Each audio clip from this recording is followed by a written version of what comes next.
Most people think lacking discipline is some kind of moral failing, a weakness, something shameful, a trait you either have or don't. But that whole perspective? Completely backwards. What almost nobody realizes is that discipline, the way we typically understand it, actually contradicts how your brain was built to function. And I'm not being dramatic here. This is neuroscience. Your brain didn't evolve to chase distant goals, abstract ambitions, or heroic levels of self-control. It evolved for one singular purpose: keeping you alive right now. Across millions of years, humans adapted to preserve energy, grab quick wins, and dodge unnecessary strain. Translation: your brain doesn't want you hitting the gym. It wants you planted on the couch because that conserves resources. It doesn't want you writing that article or studying. It wants you scrolling TikTok because the dopamine hits faster. This isn't a glitch. This is biology doing its job. The issue? Modern life demands the opposite. To succeed today, we're expected to be productive, consistent, disciplined. That creates internal warfare. A brain programmed to function like a resource-hoarding hunter-gatherer versus a world requiring the behavior of a hyper-focused machine. When you try forcing discipline through sheer willpower, you're essentially attempting to override millions of years of evolutionary wiring with a couple motivational quotes. Spoiler: it doesn't work, not for long anyway. James Clear, the guy behind Atomic Habits, revealed something critical about human behavior. Real discipline doesn't come from forcing yourself. It comes from designing your life. The most consistent people, the ones who look disciplined, aren't actually stronger or more motivated. They've simply built systems and environments that make the right behavior easy, automatic, inevitable. They don't battle their brain. They manipulate it. Over the next few minutes, we're dismantling the discipline myth, exposing the mistakes you didn't know you were making, and building a smarter, more human, more effective approach. If you've ever felt weak for procrastinating, if you've ever beaten yourself up for not following through on your own plans, this isn't going to judge you. It's going to show you that you were just using the wrong strategy. And now you're finally going to understand the right one. Discipline seems straightforward in theory. Want something badly enough, stay focused, resist temptation. But when you examine how the brain actually operates, you realize this view isn't just oversimplified. It's completely ignorant of reality. Your brain has zero interest in your long-term goals. It's focused on survival, comfort, and energy efficiency. If you don't grasp this, you'll spend your life fighting yourself. For most of human history, our ancestors lived in harsh environments where scarcity was standard and the only priority was making it to tomorrow. The brain adapted to prioritize immediate payoffs. Eating now mattered more than saving for later. Sleeping more meant avoiding danger. Dodging effort meant conserving energy for actual emergencies. The brain got calibrated across generations to pursue the quickest, most pleasurable, least costly route. And guess what? That software is still running in your head today. When you try waking up early for the gym, your brain interprets this as a threat to comfort and energy reserves. When you open your laptop to study or work on a project, it immediately suggests you just peek at social media. Because there, pleasure is instant, predictable, guaranteed. The gym? Reading? Writing? Those require effort without immediate payoff.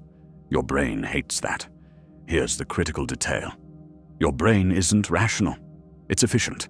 It doesn't choose what's best long-term. It chooses what burns the least energy right now. Neuroscience calls this cognitive ease, the brain's tendency to always pick the path of least resistance. And this choice happens unconsciously. It happens before you even decide. The problem, then, isn't lack of willpower. It's a design conflict. Your brain wants to survive and feel good now. You want to evolve and grow over time. As long as these two agendas aren't reconciled, you'll keep feeling frustrated, drained, unsuccessful. James Clear nails this. Motivation is overrated. Environment matters more. In other words, if you're constantly relying on willpower, you're fighting your brain's natural structure. That's a fight you'll always lose, because fatigue eventually wins. When you're tired, your brain switches to autopilot, and autopilot always chooses the easiest option. If you genuinely want to change, step one isn't trying harder. Step one is understanding what you're up against. Now that you know your brain is wired to sabotage forced discipline, an obvious question emerges. What if the problem isn't you, but the environment you're living in? Next, we're exploring why your surroundings are the real architect of your behavior, and how you can manipulate them to work for you instead of against you. If this is clicking for you, hit that subscribe button. Your support means everything. Now that you understand your brain seeks the easiest route, we need to examine the actual battlefield where this decision happens, the environment around you. Most people think self-control is some internal strength, a moral muscle you just need to flex harder. But the truth, as James Clear exposed, is way more uncomfortable. Self-control is fragile. It crumbles when your environment works against you. Think about it. You decide to start working out. You're pumped, determined, ready to transform. But when you wake up, your workout clothes are buried at the bottom of a drawer. Your shoes are in the car trunk. It's freezing outside. Meanwhile, the couch is 3 steps from your bed. Your phone's already in your hand, Instagram already loaded. The choice isn't between good and bad anymore. It's between what's available and effortless versus what's hidden and difficult. And the brain, as we've covered, always picks what demands less effort. That's the real issue. You're trying to change your behavior while maintaining an environment that encourages the opposite. This is where a game-changing concept comes in. Choice architecture. This term, used by Clear, shows that human behavior gets shaped by what's closest, most accessible, most visible. It's not about strength, it's about behavioral engineering. Want an example? In a study Clear cites, simply moving water bottles to the front of a cafeteria instead of the back increased water consumption and decreased soda consumption. No motivational campaign, no bans.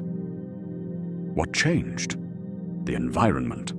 The decision became easier. When a healthy choice becomes the simplest option, the brain doesn't resist.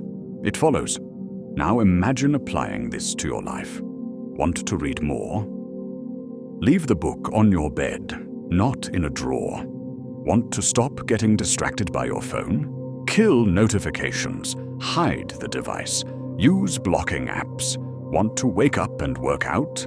Lay your clothes out next to the bed like you're setting a trap, but this time against your own resistance. Because here's what you need to understand. Discipline doesn't come from effort. It comes from preparation. Disciplined people aren't stronger. They're smarter about how they set up their space, their rituals, their triggers. They know that when the right environment is in place, good behavior becomes almost inevitable.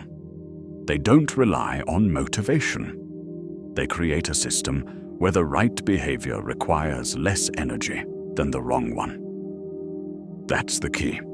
You need to stop depending on self-control and start designing your environment like you're engineering your own mind. A behavior that requires conscious effort today can become automatic tomorrow if it's properly anchored in your environment. But what if you could go further? What if instead of just removing obstacles from your environment, you could hijack the habits your brain already runs on autopilot? That's exactly what you're about to discover. How to use habit stacking to hijack existing behavior loops and turn them into discipline allies. So far, you've grasped two harsh truths. Your brain is biologically wired to avoid effort, and your environment shapes your behavior more than willpower ever could. But even with these insights, a crucial question remains. How do you actually transform desirable habits into automatic behaviors? How do you move from intention to execution without depending on motivation, which is unstable and weak? The answer lies in one of the most powerful strategies James Clear revealed: habit stacking. The human brain operates through habit loops involving three components: cue, routine, reward. These loops are already running in you, even unconsciously. You brush your teeth when you wake up. You check your phone when you sit down. You make coffee as soon as you enter the kitchen. These actions require zero effort because they're already embedded in your automatic behavioral structure. What habit stacking proposes is simple but brilliant.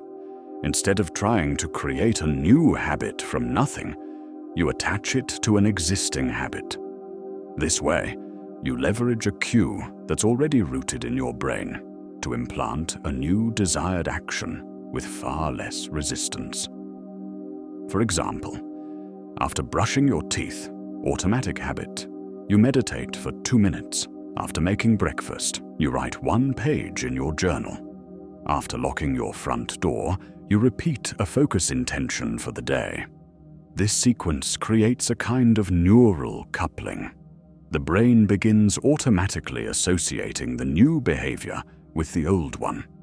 You're essentially hijacking the automatic routine to hack discipline. Why does this work so well? Because you eliminate the biggest barrier: starting.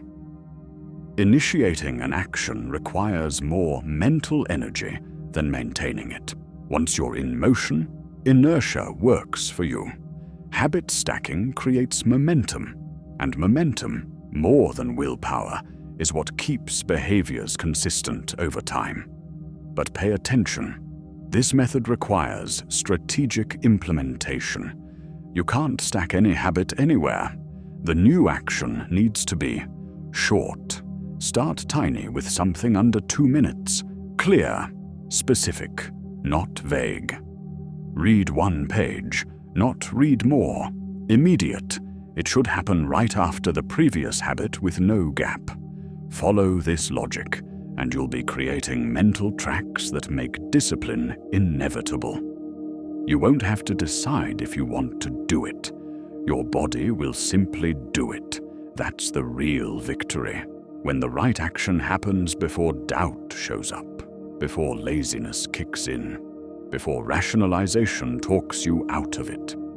And here's what's even more interesting.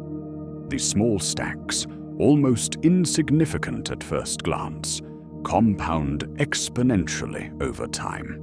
They transform into solid routines. When you look back, you realize you've constructed an entire lifestyle from connected micro-habits. But if all this is so powerful, why do so many people still procrastinate, even when they know what they should do? The answer lies in a fundamental concept. Procrastination isn't laziness, it's poor design. In the next section, we're dismantling that common belief and understanding why your habits fail, not from lack of effort, but because they don't follow the 4 invisible laws of behavior change. The word procrastination carries massive weight. For most people, it's tied to failure, weakness, lack of ambition. You hear people say, "I'm so lazy," or "I just can't get organized." But this story is completely wrong, and worse, it's self-destructive. According to James Clear, procrastination isn't a personality defect. It's not about laziness, it's a symptom, a clear signal that your environment, your habits, your systems have been poorly designed. When you procrastinate, it's not because you don't want to act. It's because acting, given how your life is currently set up, requires too much effort, feels unappealing, and generates no immediate reward. Your brain, as we've seen, operates on quick rewards. That's why it avoids tasks that seem hard, boring, time-consuming, or that don't provide clear gratification. Studying, for instance, demands focus, energy, and offers an abstract return, knowledge that's only useful later. Opening YouTube or Instagram, on the other hand, provides instant reward with zero effort and constant stimulation. For the brain, the choice is obvious. This isn't morality. This is neuroscience. This is where the 4 laws of behavior change come in, described by Clear as the pillars for making any habit easy to sustain. They are: make it obvious. If the desired habit is hidden or out of sight, it gets forgotten. The brain needs constant reminders. What's visible gets done. Make it attractive. The habit needs to generate anticipation of pleasure. You can do this by pairing it with something you already enjoy, or by making the process lighter and more interesting. Make it easy. The more friction, the lower the chance of execution. The habit needs to be reduced to its simplest form until it's impossible to say no. Make it satisfying. The behavior needs to generate a sense of completion, of reward. Without this, the brain doesn't create attachment to the habit. Let's apply this practically. Imagine someone wanting to build a nightly study habit, but their current environment looks like this: study material buried at the bottom of a backpack, desk cluttered with random stuff, TV on. Plus, they're planning to study for a full hour with no breaks and no tracking or reward. Result, they open their phone, scroll TikTok, feel guilty, try again tomorrow, fail again. Now see how the same habit changes with the 4 laws applied. Study material already open on the table, obvious. They start with a favorite drink or calming music, attractive. They'll study for just 5 minutes at first with simple goals, easy. After finishing, they mark progress on a board or app and earn a small reward, like an episode of a show. Satisfying. See the difference? It's not that the person improved. They simply learned to design the right behavior.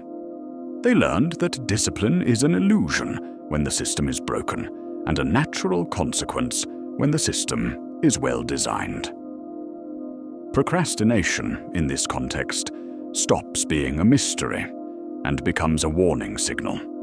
Every time you avoid something, ask, is this action obvious, minimally attractive, easy to start, generating any reward?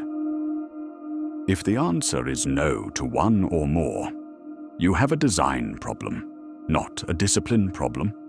The most fascinating part, when you start applying these laws consistently, procrastination disappears almost effortlessly.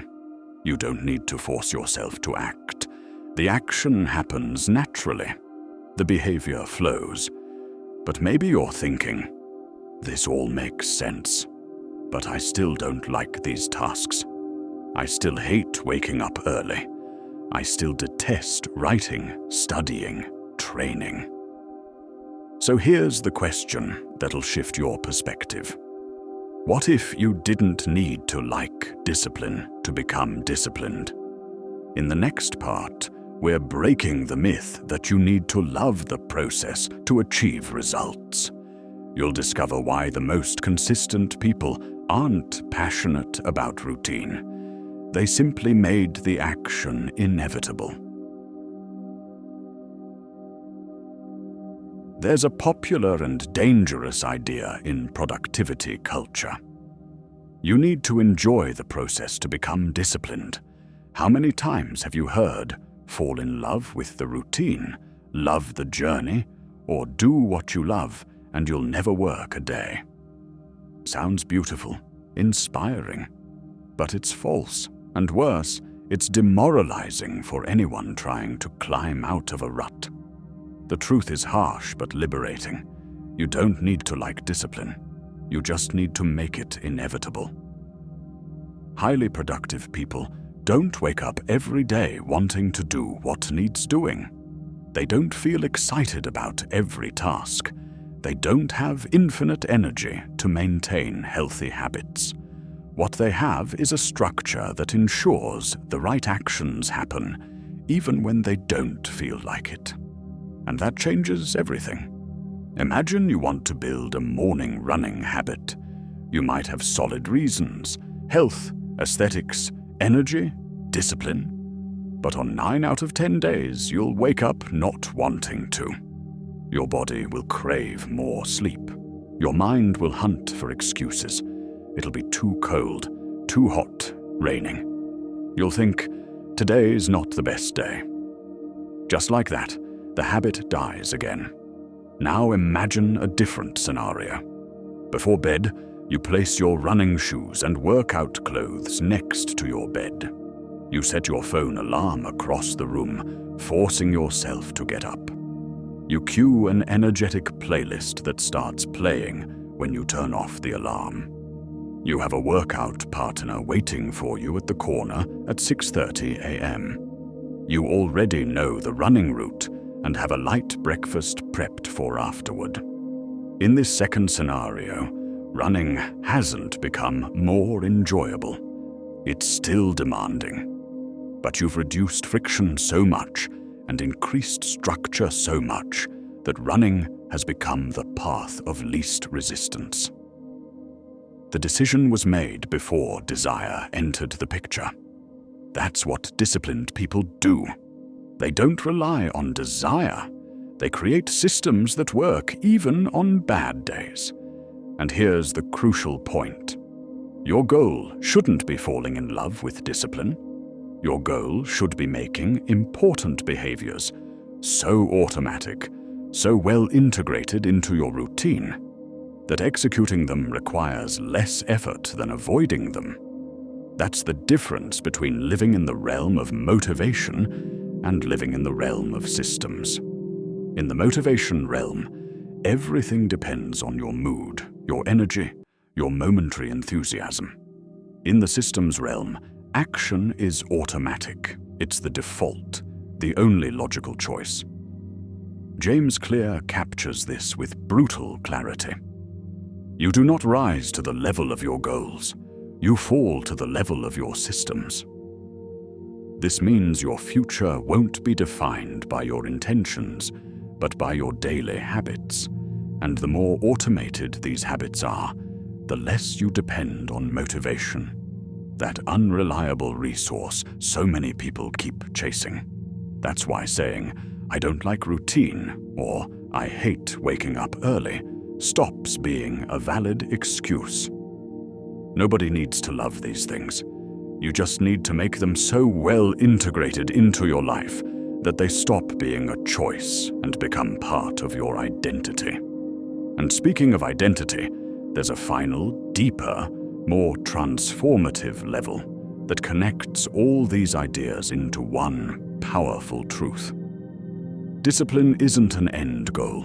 It's a reflection of who you believe you are. In this final section, we'll explore how true transformation happens Not when you force yourself to act differently, but when you see yourself as someone different, and how that changes everything about how you live, act, and create lasting habits. After everything we've covered, it's clear that what we call discipline isn't some innate virtue or mystical talent reserved for the chosen few. Discipline is actually a side effect, a natural consequence of a well-designed system, an intentional environment, and a solid identity. When all these elements align, acting in a disciplined way stops being constant effort and becomes your new normal. But there's an even deeper, more structural point that needs understanding. No change in habit, routine, or behavior will truly last if there's no change in how you see yourself. That's the true core of transformation. Every time you train, even when you don't feel like it, every time you choose reading over scrolling, every time you execute even for 2 minutes, you're telling yourself, I'm the kind of person who does what needs to be done. This is more powerful than any motivational video, any technique, any elaborate plan, because you're not just trying to act differently. You're becoming someone different. When identity changes, behavior follows as a natural consequence. Therefore, real discipline isn't the ultimate goal. It's merely the reflection of a mind that's learned to play the right game. Someone who's stopped fighting their own brain and started designing a path of least resistance for correct behavior. Someone who understands they don't need to win by force, just by structure. So if you've made it this far, you now have a real choice.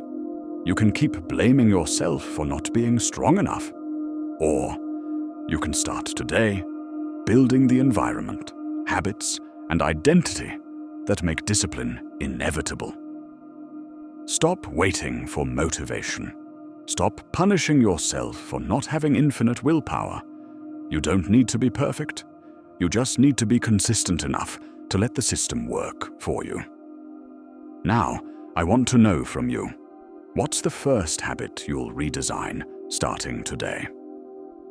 Drop it in the comments, because the simple act of writing is already a vote for your new identity. And if this video made you rethink how you view discipline, subscribe to the channel. Because here we go deeper than surface-level platitudes.